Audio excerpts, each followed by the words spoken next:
Assalamualaikum guys, oke kembali lagi bersama Draft Movie Review. Piye kabar Rek? Terima kasih buat para penonton setia Draft Movie dimanapun kalian berada. Semoga kalian semua selalu sehat ya. Kali ini Draft Movie sudah merangkum sebuah film yang berjudul R.I.M. Bagaimana keseruan filmnya? Gak perlu banyak basa-basi lagi, ini dia alur ceritanya.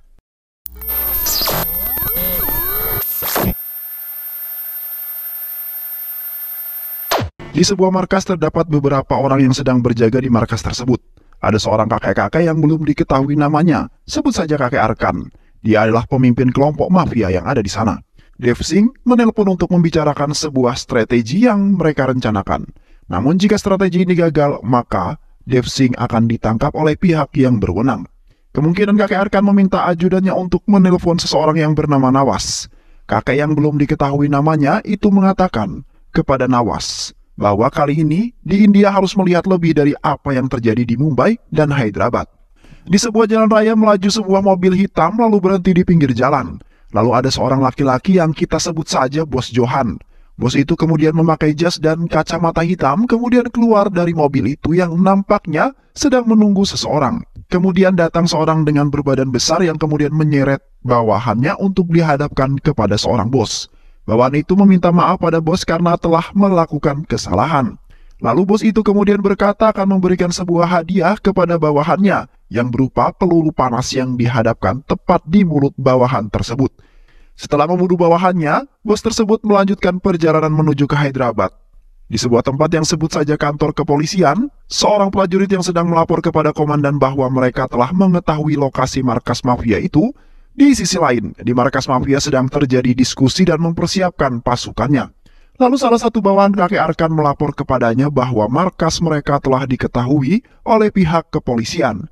Komandan kepolisian mengatakan bahwa mereka harus menghentikan kelompok mafia itu. Lalu, komandan kepolisian memerintahkan untuk mengirimkan Surya Prakash menuju ke markas mafia tersebut. Lalu tibalah mobil kepolisian itu di markas mafia, lalu Surya Prakash memerintahkan pasukan kepolisian untuk menyebar guna mengelabui kelompok mafia tersebut. Pasukan Surya Prakash kemudian memasuki markas mafia itu dengan hati-hati. Satu persatu penjaga markas mafia mulai dilumpuhkan oleh kepolisian. Surya Prakash dan pasukan mulai memasuki bagian dalam markas mafia, namun kehadiran Surya Prakash sudah disambut oleh ketua kelompok mafia dengan semua anggotanya. Perkelahian terjadi di sana antara Surya Prakash dan kelompok mafia. Namun di tengah perkelahian, Surya Prakash ditembak oleh ketua mafia. Ketua mafia kemudian berkata pada Surya Prakash bahwa dia bisa saja membunuh Surya Prakash dengan mudah. Tapi Surya Prakash menjawab perkataan ketua mafia itu dengan tegas bahwa Surya Prakash berjanji dia tidak akan membiarkan pasukan mafia itu tersisa dengan selamat.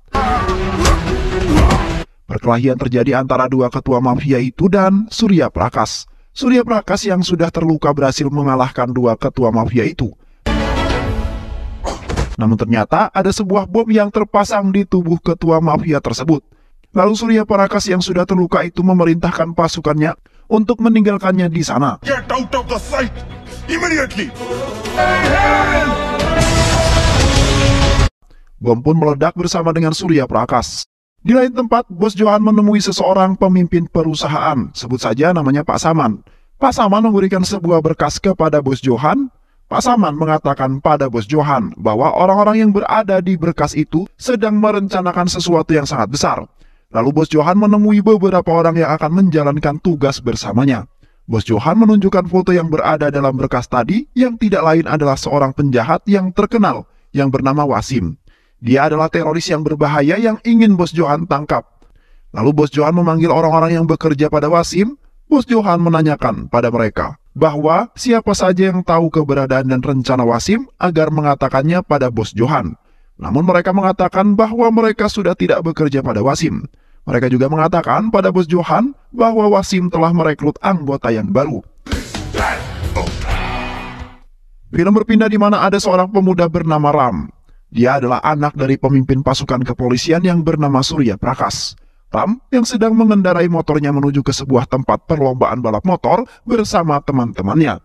Dia membonceng temannya untuk mengikuti perlombaan itu, namun temannya menolak karena itu perlombaan yang sangat gila, di mana mereka mengendarai motor dengan menutup mata mereka. Namun Ram meyakinkan temannya bahwa Dewa Krishna akan melindungi mereka. Hey, sanitizer. Start bandra. Di tengah perlombaan satu persatu lawannya terjatuh hingga tersisa hanya Ram dan satu lawannya. Hingga mendekati garis finish. Ram terbang dengan motornya dan akhirnya memenangkan perlombaan tersebut. Di tempat lain, Bos Johan memanggil sekretarisnya dan meminta data keluarga Surya Prakash. Kemudian datanglah Ram menemui Bos Johan di sebuah mall. Lalu bos itu kemudian mengenalkan dirinya pada Ram yang ternyata nama bos itu adalah Jaya Prakash Bardawaj. Dia menyampaikan pesan ayah Ram bahwa ayahnya Ram menginginkan Ram bergabung di departemen yang dipimpin oleh Jaya Prakash. Namun Ram menolaknya. Ram mengatakan bahwa dia menganggur. Jika dia ingin uang, dia akan memintanya. Jika tidak, dia akan mengambilnya dan jika tidak, dia akan mencurinya. Lalu Jaya Prakash berkata, kenapa Ram tidak menjaga nama kehormatan ayahnya? Ram menjawab bahwa ayahnya tidak ada dalam hidup Ram. Kenapa Ram harus menghormati ayahnya? Bye, sir. Ram. Film kemudian berpindah di mana Ram sedang berada di sebuah toko miliknya. Ram melihat seorang wanita yang sangat cantik di depan tokonya. Namun tas perempuan itu diambil orang yang tidak diketahui. Kemudian Ram mengejarnya. Ram terus mengejar pencuri itu hingga di tengah jalan raya. Hingga akhirnya Ram mendapati seorang pencuri itu di sebuah gang dan Ram meminta agar pencuri itu mengembalikan tas tersebut. Lalu pencuri itu memberikan tasnya pada Ram, lalu Ram memberikan uang pada pencuri itu sebagai gantinya. Kemudian Ram melihat isi tas perempuan itu dan melihat nama perempuan itu di kartu identitasnya. Nama perempuan itu adalah Janavi, yang dia bekerja sebagai seorang dokter di sebuah rumah sakit. Kemudian Ram memberikan tas itu pada perempuan yang bernama Janavi. Lalu Ram berkenalan padanya. Anyway, I'm Janvi. I am Ram. Di sisi lain, Bos Jaya Prakash sedang berada di sebuah kantornya. Lalu Bos Jaya Prakash menemui karyawan yang bernama Subu. Lalu Jaya Prakash menanyakan pada Subu kenapa dia belum pulang. Subu menjawab bahwa dia pulang setelah pekerjaannya selesai. Ketika Ram mengajak temannya di sebuah rumah sakit untuk menemui Janavi di tempat kerjanya, kemudian Ram berpikir bagaimana cara agar Ram bisa bertemu dengan Janavi. Sebuah ide muncul di benak Ram, dia menjatuhkan motornya pada temannya yang mengakibatkan kaki temannya itu sakit. Hi, doctor. Ram ingin agar dia bisa selalu bertemu dengan Janavi, namun selalu dokter lain yang dia hadapi. All వెరగొట్టి కట్టు కట్టించాక నాకు క్లారిటీ వచ్చింది. Shock treatment. Cigarette తాగుతావా? అవునవును. మందు తాగుతావా? Di tempat lain, di mana Bos Jaya Prakash menemui Ram dan menanyakan apakah Ram sudah memutuskan pilihannya. Namun Ram masih belum mau bergabung dengan Departemen Jaya Prakash. Ram kembali menemui Janavi dan berusaha menyatakan cintanya pada Janavi. Namun Janavi mengatakan agar Ram menemui ayah Janavi dan meminta izin pada ayah Janavi. Berangkatlah Ram menuju rumah Janavi, namun ketika Ram sudah masuk ke rumah Janavi, dia terkejut melihat foto yang terpajang di ruang tamu Janavi adalah Bos Jaya Prakash yang sering mengajak Ram untuk bergabung dengan departemennya. Ketika ingin keluar, Janavi keluar dari kamarnya dan memanggil Ram. Janavi terkejut ketika ayahnya dan Ram sudah saling kenal. Lalu Bos Jaya Prakash bertanya pada Ram, apakah dia menyukai putrinya? Ram tersipu malu dan meminta izin ke kamar mandi. Setelah kembali dari kamar mandi, Ram ditanya kembali oleh Jaya Prakash, apakah dia menyukai putrinya? Lalu Ram menjawab iya. Jaya Prakash menginginkan putrinya menikah dengan orang yang bekerja di departemennya. Lalu Ram mengatakan bahwa dia siap bekerja di sana dan siap melaksanakan tugasnya. Ram ingin menggantikan ayahnya dan menjaga nama kehormatan ayahnya. Kemudian Putri Jaya Prakash bertanya pada ayahnya kenapa ayahnya ingin agar Ram masuk ke departemennya. Ayahnya menjawab bahwa itu adalah keinginan ayahnya Ram. Keesokan harinya Jaya Prakash mulai melatih Ram dengan pelatihan lari, kemudian dengan latihan bela diri, pengetahuan dan lain sebagainya. Lalu Jaya Prakash memberikan Ram tugas untuk mengikuti seseorang. Ram terus berlatih lari, push up dan belajar pengetahuan. Lalu ketika Ram dan Janavi bertemu di taman, tiba-tiba temannya datang dalam keadaan mabuk. Hey, నీ లవ్ కోసం నన్ను Mendengar itu Janavi merasa dibohongi dengan apa yang dikatakan oleh teman Ram. Lalu Janavi pun pergi meninggalkan Ram dan temannya di taman. Keesokan harinya, Ram mengajak temannya menemui Janavi untuk mengatakan yang sesungguhnya. Lalu Ram berjanji pada Janavi bahwa dia hanya ingin Janavi bukan karena pekerjaan atau yang lainnya. Di sisi lain saat Ram sedang menjalani latihan, beberapa kelompok mafia Wasim sudah mengumpulkan anggota-anggota barunya dan mulai menyelundupkan senjata secara ilegal. Wasim mengumpulkan anggota yang telah dia pilih dari berbagai tempat agar berhati-hati dalam menjalankan sebuah tugas. आप चेलोग पूछे थे ना, ओ ये चेलोग। Di tempat lain, Bos Jayaprakash memanggil sekretarisnya dan menanyakan di mana lokasi Subu saat ini. Di sisi lain, Subu telah ditawan oleh Wasim dan pasukan di sana. Wasim meminta agar Subu memberikan data departemen milik Bos Jayaprakash. Subu diancam bahwa keluarganya akan dibunuh oleh Wasim, namun ketika Subu telah memberikan data itu, justru Subu ditembak oleh anak buah Wasim. Bos Jayaprakash mengingat perkataan yang diucapkan Subu waktu itu. Lalu Jayaprakash meminta agar sekretarisnya mencari di mana Subu dan keluarganya terakhir terlihat. Kemudian data telah ditemukan di mana salah satu anak buah Wasim yang bernama Aju yang telah melakukan ini terhadap Subu. Lalu, Bos Jayaprakash meminta lokasi di mana Aju berada. Bos Jayaprakash datang ke tempat Aju berada. Di sana, sudah ada beberapa anak buah Bos Jayaprakash yang menawan Aju dan ibunya. Di sana, Aju mengatakan bahwa Wasim telah menyiapkan 6 orang di Yakub. Lalu, Jayaprakash menanyakan di mana lokasi Wasim, namun Aju tidak mau mengatakannya. Bos Jayaprakash menodongkan pistol di kepala ibu Aju agar Aju mengatakannya. Lalu, ibu Aju melarang Aju untuk mengatakan lokasi di mana Wasim berada. Ibu Aju menarik pistol yang ada di tangan Jayaprakash lalu membunuh dirinya sendiri. Jayaprakash pun menembak Aju karena tidak mau mengatakan di mana lokasi Wasim.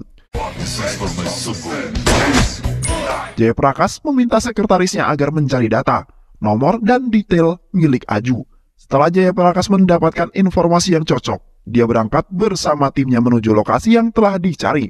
Setelah itu Jayaprakash menelpon Ram agar segera menemui Jayaprakash. अरे जाने दो उसे। Setelah sampai di lokasi, Jayaprakash memasuki wilayah kelompok mafia itu satu persatu. Penjaga mulai dilumpuhkan oleh Jayaprakash. Namun di sana Ram ketakutan dan menelpon temannya. Tiba-tiba muncul Wasim di sana dengan anak buahnya. Perkelahian pun terjadi antara pasukan Wasim melawan Jayaprakash dan pasukan Jayaprakash melawan Wasim. Namun, Wasim tiba-tiba menyerahkan diri pada Jayaprakash. Ternyata itu hanya sebuah jebakan yang dibuat oleh Wasim. Wasim sudah menyiapkan beberapa anak buahnya untuk menembak Jayaprakash. Tiba-tiba Ram muncul dan menembak anak buah Wasim yang bersembunyi dan Ram berhasil menyelamatkan Jayaprakash dan anggotanya. जनाब सूर्य प्रकाश मनंदर ने कापाड़े। Keesokan harinya Ram menemui Jayaprakash. Ram menunjukkan bahwa Ram telah diterima di departemennya. Jayaprakash mengatakan bahwa hari saat Ram diterima sama dengan saat Jayaprakash meninggalkan pekerjaannya. Dia mengatakan pada Ram bahwa Jayaprakash memiliki penyakit kanker stadium 3. Sekarang, Jayaprakash hanya memiliki 2 tanggung jawab, yaitu 1 pernikahan putrinya dan 2 membawa Ram ke departemennya. Di tempat lain, Nawas mendapat sebuah telepon dari Kanbir. Mengatakan pada Nawas, dia mengirimkan nomor yang dia dapat dari pesta. Nawas menjawab akan memeriksa nomor tersebut. Di kantor HID, Ram datang menemui pemimpin kantor HID, dan Ram siap menerima sebuah tugas. Lalu datanglah Jayaprakash ke kantor itu dan melapor bahwa ini adalah tugas terakhirnya, karena penyakitnya telah berada di status akhir. Kemudian Jayaprakash menemui Wasim di penjara. Di sana Jayaprakash menanyakan apa yang Wasim lakukan pada 6 orang yang telah dia pilih. आपके लिए मेरे दिल में बहुत इज्जत है साहब। Setelah itu, 6 orang yang telah dia pilih, Wasim mulai memasuki tempat di mana Wasim dan Jayaprakash berada. Tiba-tiba, suara tembakan terdengar di sana. Ternyata anak buah Wasim datang dan hendak menyerang Jayaprakash. Di sana Ram berusaha menyelamatkan Jayaprakash, namun Jayaprakash menyuruh Ram untuk menyelamatkan Wasim, agar Wasim dibawa ke rumah sakit. Di akhir hidupnya Jayaprakash, dia memerintahkan Ram untuk menghentikan rencana anak buah Wasim. Jayaprakash mengatakan pada Ram bahwa dia melihat jiwa dirinya pada tubuh Ram. Dan Jayaprakash juga mengatakan bahwa Jayaprakash akan selalu ada di dalam tubuh Ram. Jayaprakash meminta Ram agar bisa menjalankan tugas cepat seperti ayahnya. Akhirnya, Jayaprakash menghembuskan nafas yang terakhir. Di pemakaman Jayaprakash, pemimpin HID datang dan mengatakan permintaan maaf pada anak Jayaprakash. Di sana, anak Jayaprakash menangis dan mengatakan maaf pada ayahnya. Tapi, dia juga bangga pada ayahnya karena telah membela negaranya.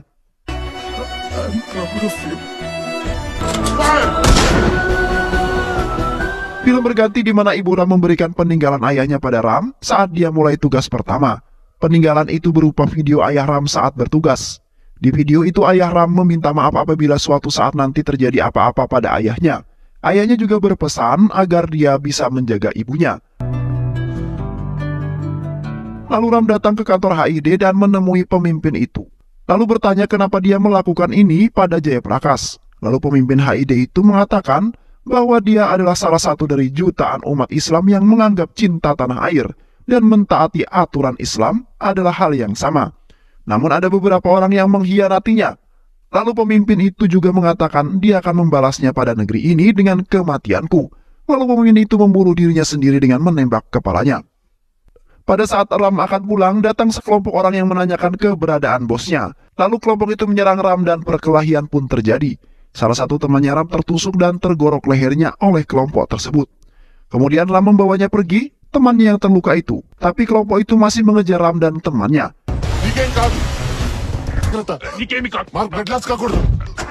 Kelompok itu berkelahi dengan Ram di tengah jalan.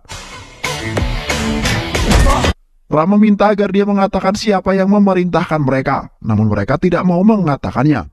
Film berganti di mana Ram menemui Fahri, di mana Fahri telah mengawasi tempat persembunyian pemimpin yang mengirimkan kelompok yang menyerang Ram. Fahri mengatakan di sana penuh penjagaan. Lalu Ram mengajak Fahri untuk pergi ke sana. Di sana Ram berjumpa dengan orang tua, sebut saja namanya Syawas. Setelah itu Fahri diminta Ram untuk mengikuti jejak kakek Syawas di tempat tersebut. Lalu setelah kakek Syawas masuk ke sebuah kamar mandi, Fahri sudah siap di dalamnya dengan membawa bius. Lalu kakek Syawas dibius oleh Fahri dan dibawa ke sebuah ruangan untuk diinterogasi bersama Ram. Setelah kakek Syawas sadar, dia bertanya pada Ram apa yang Ram inginkan. Ram menjawab apa yang kakek Syawas ketahui tentang rencana Wasim. Lalu Ram menampar kakek Syawas karena tidak menjawab pertanyaannya. Kakek Syawas menjawab bahwa dia hanya mengikuti instruksi partai.